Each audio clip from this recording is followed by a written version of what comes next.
Écoutez, je reprends le conseil. Nous sommes rendus au point 10 avec l'affectation des résultats que vous venez de voir, et je pense approuver, sur l'exercice 2017. C'est M. Château qui nous présente. On va retrouver un certain nombre de chiffres qu'on vient de voir précédemment. Donc, l'exécution du budget de l'exercice 2007 a généré un excédent de fonctionnement de 687 889,78 €. La capacité de financement de la section de l'investissement est d'un montant de 625 437,58 €. Le solde des restes à réaliser est un besoin de financement de moins 164 372,38 €. C'est tous les chiffres qu'on vient de voir dans la précédente délibération administrative. Le montant affecté en réserve, compte 1068, doit couvrir les besoins de financement de la section d'investissement en tenant compte des restes à réaliser et dans la limite de l'excédent de la section de fonctionnement. Donc, il y a eu procédé à l'affectation de ce résultat. Alors, le résultat de l'exercice, donc 487 889,78 €. Résultat donc, antérieur reporté 200 000. Donc le résultat de fonctionnement à affecter est de 687 889,78 €. Le solde d'exécution de la section d'investissement, capacité de financement, donc 625 437,58 €. Solde des restes à réaliser d'investissement 2017 en besoin de financement, moins 164 372,38 €. Et donc, la capacité de financement de la section d'investissement est de 460 965,17 €. Donc, l'affectation, c'est la suivante. En excédent de fonctionnement capitalisé, 487 889,78 €. Et un report, comme tous les ans, en section de fonctionnement, 200 000 €. Des interventions, questions? Je mets aux voix. Qui s'abstient? 6 qui votent contre et qui votent pour.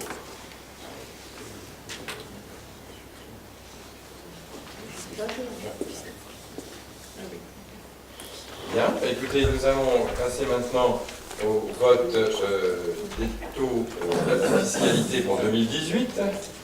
Alors, le budget de l'année 2018 de la commune comprend entre autres recettes, on verra en pourcentage tout à l'heure, le produit des contributions directes. Donc, conformément aux orientations de mandat réaffirmées lors du débat d'orientation budgétaire 2018, je rappelle quand même que les engagements de mandat, c'était pas de hausse, maintien, stabilisation des taux, à condition qu'il n'y ait pas de baisse de dotation. Là, malgré les baisses de dotation importantes, on n'a pas augmenté les taux d'imposition des trois taxes. Il est proposé de maintenir les taux d'imposition à leur niveau donc, de l'année 2009. Donc taxe d'habitation 20,96, taxe foncier bâti 23,26, taxe foncier non bâti 60,41, ce qui générera un produit estimé à 3 200 000 € de contribution directe.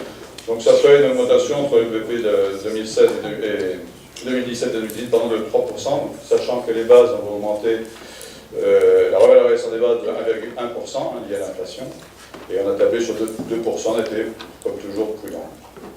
C'est-à-dire ça fait une augmentation entre les DVP de 100 000 € à peu près, un peu plus de 100 000 €.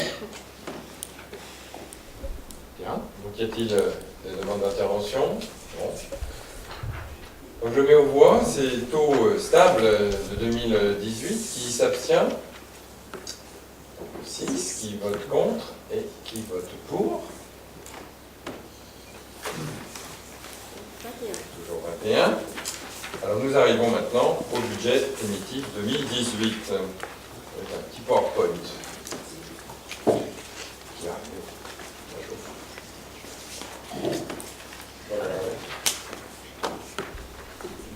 Ah, je change de place. Je vois rien. Ah, ça va, ça va.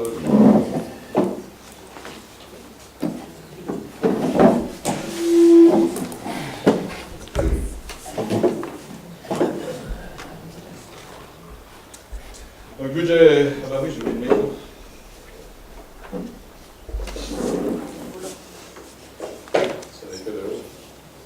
Donc le budget primitif 2018. Donc on va voir l'équilibre général du budget pour ce petit schéma traditionnel. Donc les charges de fonctionnement en jaune, 6 054 100 kg €, 6 054 kg €. Donc en vert, produit de fonctionnement 6 909 000.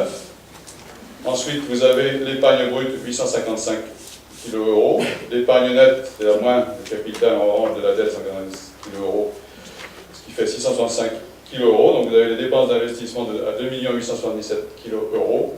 Et les recettes d'investissement à 2 212 kg, auquel bien évidemment il faut rajouter l'épargne brute. Voilà. Donc on va passer à l'équilibre général du budget, donc c'est le chiffre, hein. Donc, le pavé vert, donc les grandes généralités, c'est pas d'augmentation des taux d'imposition, on vient de le voir. Stabilisation des dotations de l'État, alors c'est la première année que les dotations d'État, on verra tout à l'heure en pourcentage, c'est quand même pas florissant, mais bon, sont stabilisées. Et puis des recettes exceptionnelles liées à des remboursements d'assurance après sinistre, donc c'est bien les ormeaux, et pas BLS comme j'avais dit ici. Et puis une vente de terrain, je ne sais jamais le lieu, à Pépinière. Voilà. Donc on retrouvera les chiffres tout à l'heure. Hein. Donc focus sur la fiscalité locale, bah, voilà, les taux on les a indiqués. Vous avez les produits générés, hein, donc en 2017, pour arriver à ce fameux total de 3 200 000 euros estimés, hein, c'est-à-dire un peu plus de 3% d'augmentation avec, comme je le rappelais, 1,1% d'augmentation des bases, et puis on a tapé sur 2% de valeur locative, l'augmentation de la valeur locative liée à l'augmentation de la population. Monsieur Flynn nous rejoint, donc je n'ai plus de pouvoir. Donc un petit focus sur la baisse des dotations quand même, hein, parce que moi je ne vois pas, à part maintenir les taux ou les augmenter, je ne vois pas comment les baisser. Donc on a en chiffres, hein, je vais lire parce que je vois mal, donc on a fait les trois grandes dotations de 2011 à 2019, ce qui fait quand même en cumulé, hein, une perte de dotation de 3 millions d'euros à la fin du mandat, ce qui est quand même considérable. Mais bon, on ne va pas le dire à chaque fois, mais c'est quand même important de le dire, parce que moi je ne fais pas le dire. Alors la dotation nationale de péréquation qui était en 2011 de 169 892 euros est passée en 2019 à 68 210 euros. La dotation de solidarité rurale qui était de 286 374 euros en 2011 est passée à 100 557. Et la dotation forfaitaire qui était de 943 684 euros est passée à 693 508 euros. Ça sera, parce qu'elles sont des projections à 2019. Oui, mais bon, ouais, enfin bon, en général, malheureusement pas toujours de bonnes surprises. On n'en a pas de mauvaises non plus, c'est plutôt très juste. Alors, on va passer aux recettes de fonctionnement. Donc, l'atténuation des charges, hein, on a mis 50 000 euros, c'est essentiellement les remboursements liés aux maladies, aux arrêts maladie. Produits et services, donc là, c'est l'activité générée par tous nos services, liée à l'augmentation essentiellement des enfants. Et puis, il ne faut pas se le cacher, les 2% c'est une augmentation qu'on met à juste titre d'ailleurs. Donc on passe à 741 000, presque 742 000. Impôts et taxes, globalement, une augmentation de 3,69% pour un montant total de 4 256 000. Les dotations, subventions et participations, vous voyez, une petite augmentation, hein, c'est pour ça qu'il ne faut pas non plus se réjouir. C'est une stabilisation, hein, 0,54%, c'est une stabilisation. Et sachant qu'on verra tout à l'heure, il y a des charges incompressibles, malheureusement. Enfin, malheureusement, des charges incompressibles. Autre produit de la gestion courante, c'est essentiellement, mais pas que, essentiellement les loyers, nos loyers. Donc là, c'est un ajustement assez stable. Hein, voilà.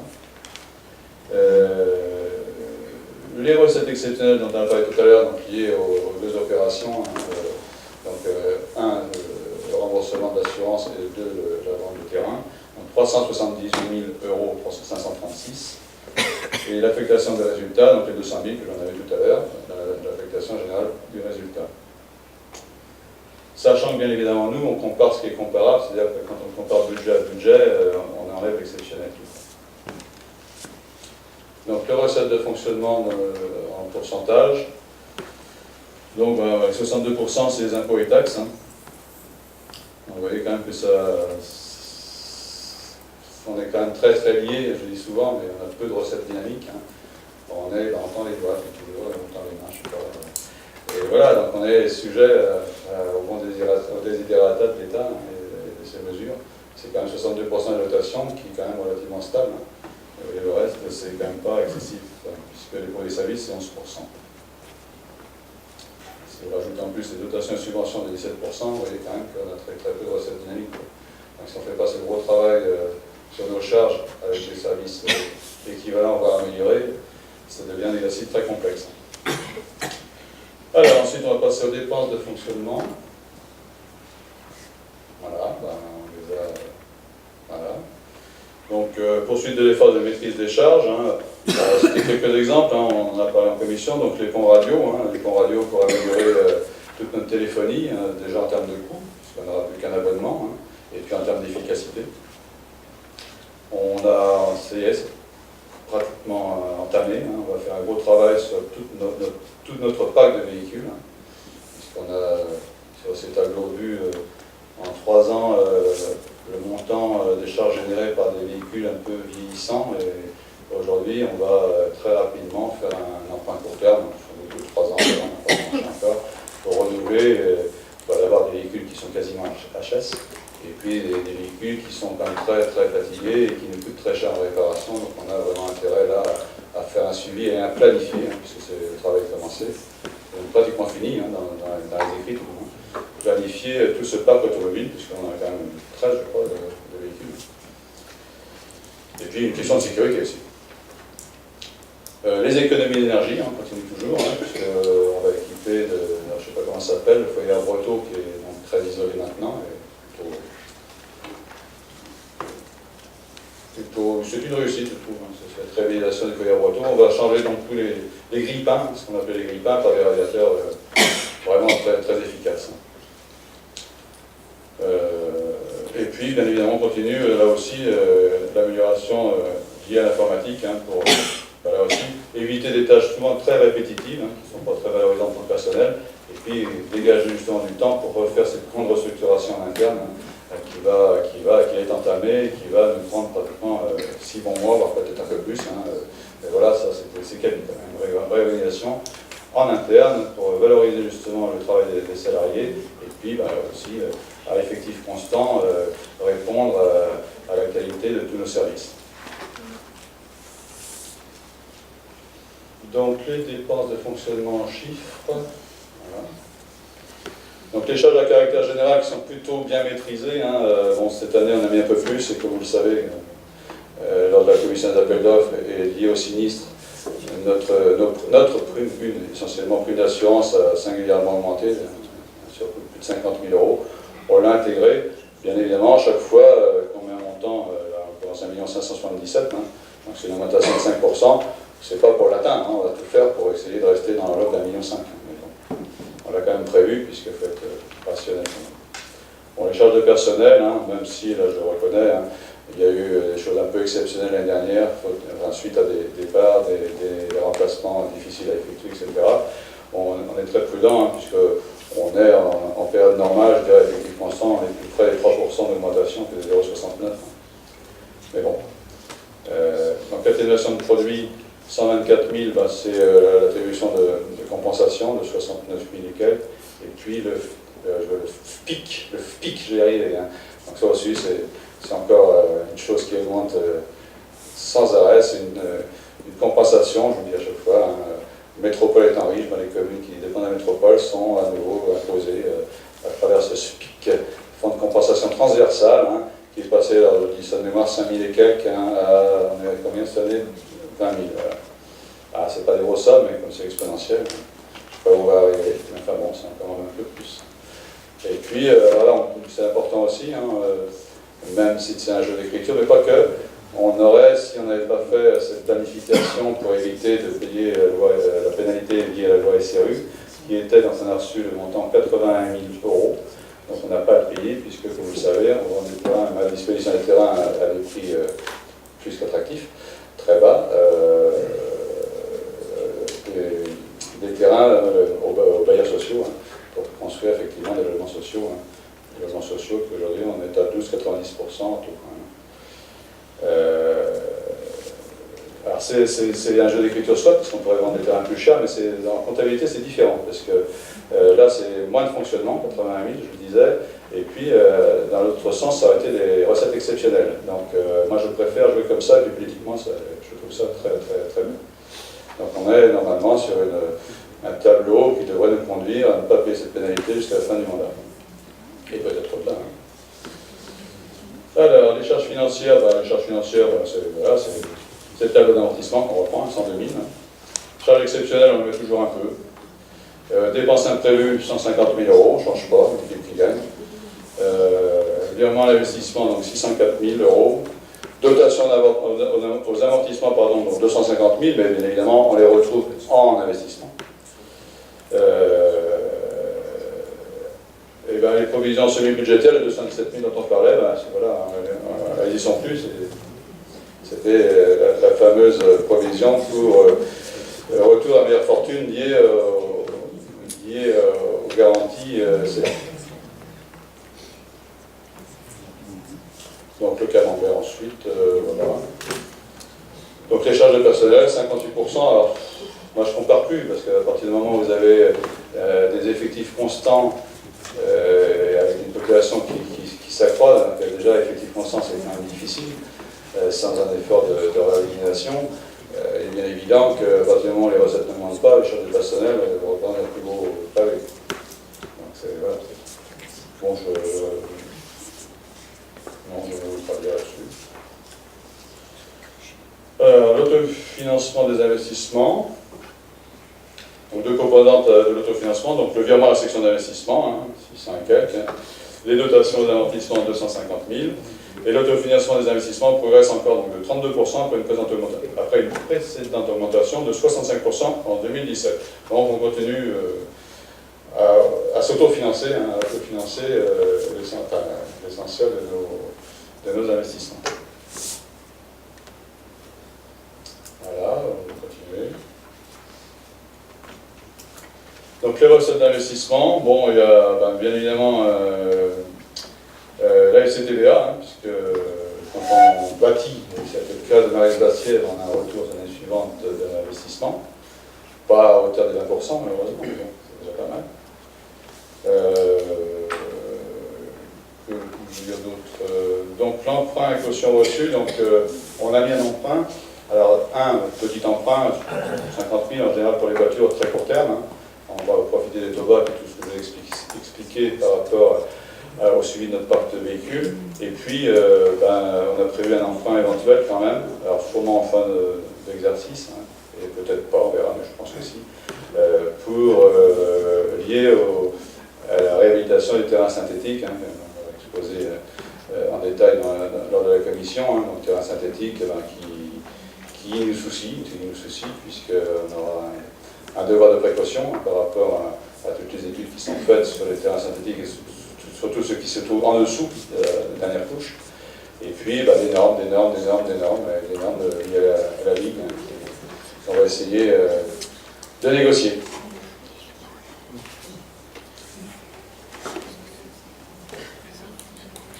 Bon, il y a d'autres fiscales. Voilà, les 654 848, on les a vus tout à l'heure. Hein. Donc, on va passer au nouveau crédit.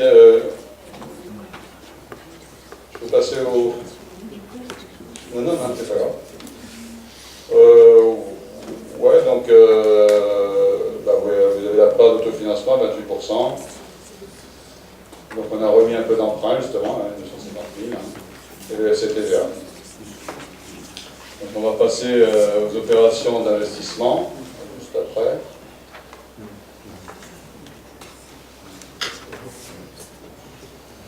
Donc remboursement du capital, hein, dépenses d'investissement, donc 190 000, hein. Bon, c'est l'inverse des intérêts, ça bon. Donc je disais, on finira le mandat, on va tout à l'heure sur le tableau à 2,5 millions à peu près, sur les 4 millions.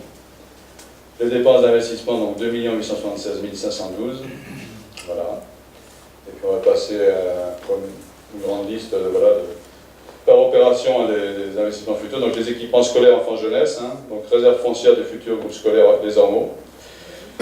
Et puis, différents travaux liés, générés par les travaux Marine Bastille. Des équipements administratifs, on a parlé de l'informatique, l'aménagement de locaux, parce que c'est vrai qu'il y a certains locaux qui ont un grand besoin on va dire, de rénovation, ou d'amélioration, de confort. Les équipements sportifs, on vient de le voir, essentiellement le terrain synthétique, mais aussi les reprises liées au remboursement d'assurance du sol et des vitrages pédestres, rose. Équipement culturel, donc un podium avec une couverture de sel, ça c'est le grand luxe, non, je plaisante, mais non, c'est indispensable, c'est vrai que c'est important, parce qu'on n'est pas dans une région très ensoleillée, il faut protéger les artistes. Non, il faut surtout s'occuper de la culture, parce que c'est très important, voilà, même en période de contrainte. Le chauffage du foyer Marcel Abroto, j'en avais parlé tout à l'heure, et puis l'immobilier pour la médiathèque. Ensuite, sur les espaces publics, les jardins publics rue du Lac et médiathèque, c'est été engagé lors des réunions publiques, des jardins d'Arcadie, ça c'est un chemin, je crois. Les équipements techniques, le pont radio, j'en ai parlé, remplacement de véhicules, j'en ai parlé, et mécanisation des manutentions de moquettes. Alors c'est vrai que là aussi, on a fait un gros travail en écoutant les salariés. C'est vrai que c'est des travaux relativement pénibles quand même, donc il faut adapter le matériel, parce que les efforts physiques c'est bien beau, mais voilà, à 20 ans ça va, à 40 ans ça va moins bien, et à 60 ans ça va plus du tout. Non, mais c'est vrai que là il faut absolument qu'on fasse un gros effort sur le matériel adapté pour éviter les efforts très importants et puis aussi gagner du temps. Voilà, là on peut voir le camembert et puis le tableau des emprunts. Donc forcément, le sport cette année, c'est logique, le terrain synthétique avait 15 ans, donc il a bien vécu. Voilà, et puis les derniers tableaux, c'est le capital restendu. Donc aujourd'hui, en état, on sera donc à la fin du mandat, je disais, à 2 500 000 et quelques mille. On rembourse à peu près 200 000 € chaque année. Voilà. Bien, écoutez, merci Jacques pour cette présentation. Y a-t-il des interventions sur les différents choix de ce budget 2018? Madame Gobin. Donc, malgré les efforts entrepris et avérés sur les charges à caractère général, on constate que la masse salariale continue de croître. Le retour à la semaine de 4 jours aurait pu dégager des ressources si vous n'aviez pas fait le choix de titulariser les heures affectées à l'aménagement de nouveaux rythmes scolaires. Et ce n'est pas faute de vous avoir mis en garde et invité à une gestion plus prudente dans la mise en œuvre de cette réforme décidée dans l'urgence par François Hollande. Vous voilà désormais dans une situation où vous ne pouvez pas diminuer le volume horaire affecté aux agents et plus de missions à leur confier. Alors vous décidez de créer de nouveaux services aux familles. On pourrait s'en réjouir si nous n'étions pas confrontés à l'obligation de contraindre nos dépenses de fonctionnement. Pourrez-vous nous dire, s'il vous plaît, au vu du recensement, de quels besoins vous avez choisi de développer ces nouveaux services? Les familles ont-elles été consultées? De quels services s'agit-il exactement? Seront-ils payants pour les familles, alors que les TPE, l'État ne l'étaient pas?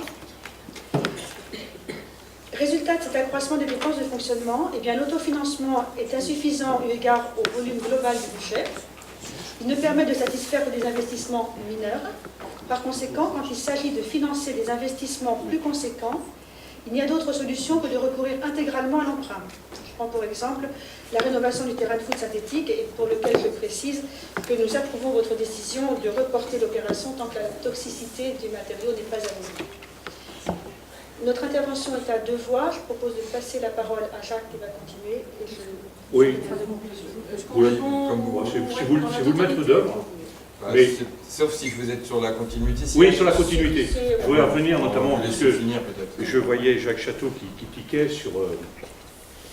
Vous m'entendez pas là, Si. C'est bien comme ça. Et qui tiquait gentiment là, quand on parlait d'autofinancement.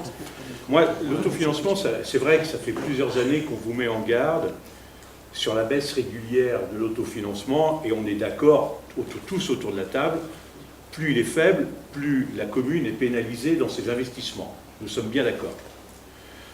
Alors quand on regarde les tableaux qui étaient là, on va dire, mais non, on est en hausse par rapport au budget primitif de 2019, pas par rapport au compte administratif.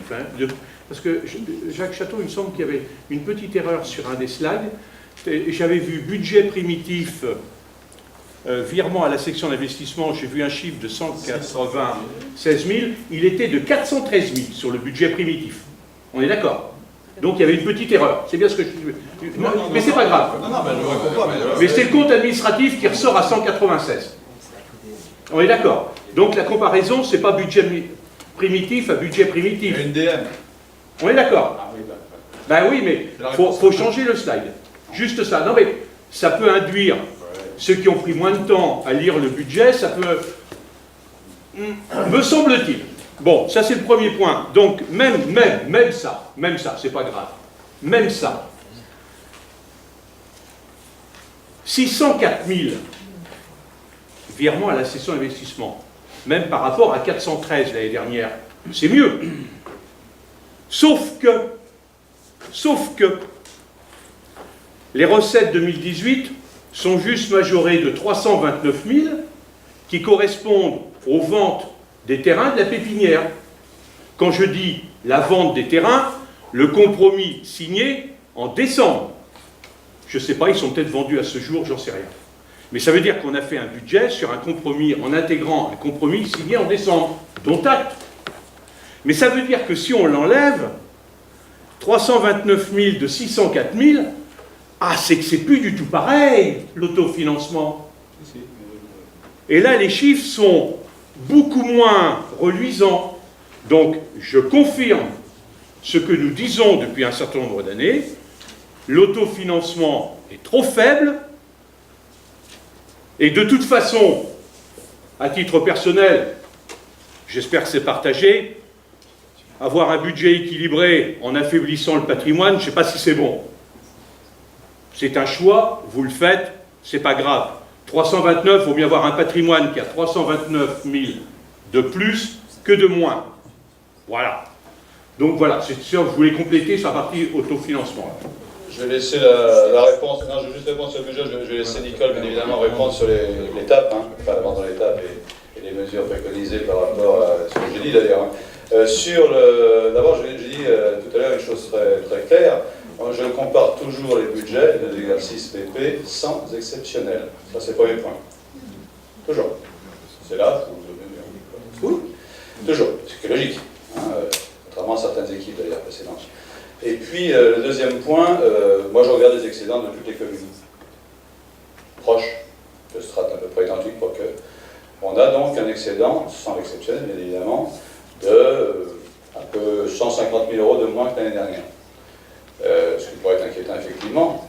Mais pourquoi? Parce que je vous l'ai dit aussi en commission, hein, on attend effectivement la CAF, puisqu'on avait eu 313 000 euros de CAF, subvention CAF liée à toutes nos activités l'année dernière, on avait que 233 000 euros, ce qui fait le différentiel de 100 000 qu'on devrait récupérer, parce qu'il n'y a pas de raison qu'on ne récupère pas la CAF, et on va effectivement, on a déjà récupéré 54 000, donc on va avoir beaucoup plus l'année dernière.